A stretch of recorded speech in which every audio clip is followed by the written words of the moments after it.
This is VOA News reporting by remote. I'm Michael Brown.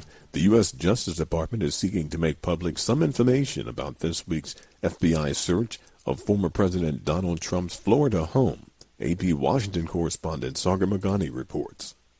After announcing his department wants the Mar-a-Lago search warrant unsealed, this is all I can say at this time. Attorney General Merrick Garland said that's what the law and fairness dictate. GOP Senator Lindsey Graham, a Trump ally, says when it comes to the ex-president, fairness doesn't exist. Is it plausible the FBI would investigate President Trump without merit?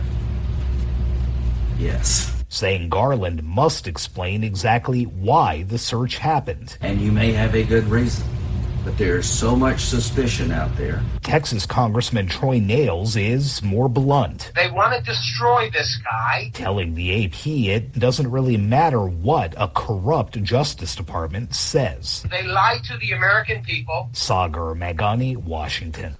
Wildfires continue to spread through France, Spain, and Portugal on Thursday as record-breaking heat waves plague Europe, prompting the head of the European Space Agency to demand immediate action on climate change.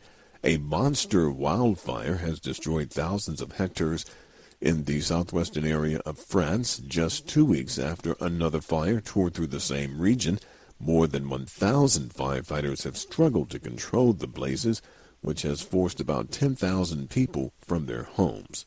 As always, for more details on additional news, we invite you to join us at our website, that is voanews.com, also on the VOA mobile app. Via remote, this is VOA News. The head of the International Atomic Energy Agency said Thursday that a preliminary assessment from his agency's experts concluded that there is no immediate threat to nuclear safety following shelling around a major nuclear plant in southern Ukraine. VOA's Marissa Melton has the story.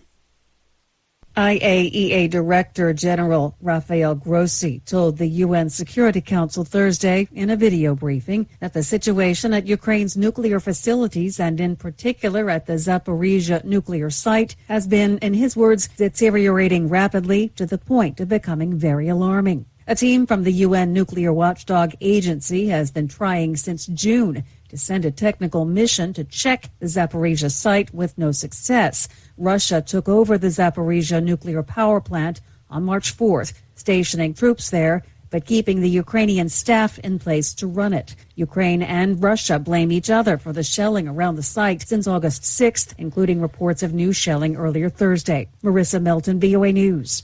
Power was restored in downtown Toronto on Thursday after an outage left the offices of Canada's top businesses in the dark, forced the evacuation of the city's biggest shopping center, and trapped people in elevators. Hydro One, Ontario's biggest electric distribution company, said a barge moving a crane hit 3 high-voltage transmission lines, causing damage to the equipment at a power station. Toronto is Canada's biggest city and its financial capital, and the central business district is home to the country's largest banks, insurers, and the stock exchange operator. Well, federal health officials say if you've been exposed to COVID-19, take 3 home tests instead of 2 to make sure you're not infected. We get more from the AP's Norman Hall. The Food and Drug Administration had previously advised taking 2 rapid antigen tests over 2 or 3 days to rule out infection. But the agency now says new studies suggest the protocol may miss too many infections and could result in people spreading the coronavirus to others, especially if they don't develop symptoms. The new guidance applies to people without symptoms who think they might have been exposed. People with symptoms can continue using 2 tests spaced 48 hours apart. Antigen tests, which are less sensitive than lab tests, have become the standard testing approach due to their speed and convenience. Norman Hall, Washington. And as always, for details on much more news, we invite you to join us at our website. That is voanews.com, also on the VOA mobile app. I'm Michael Brown reporting by remote. VOA News.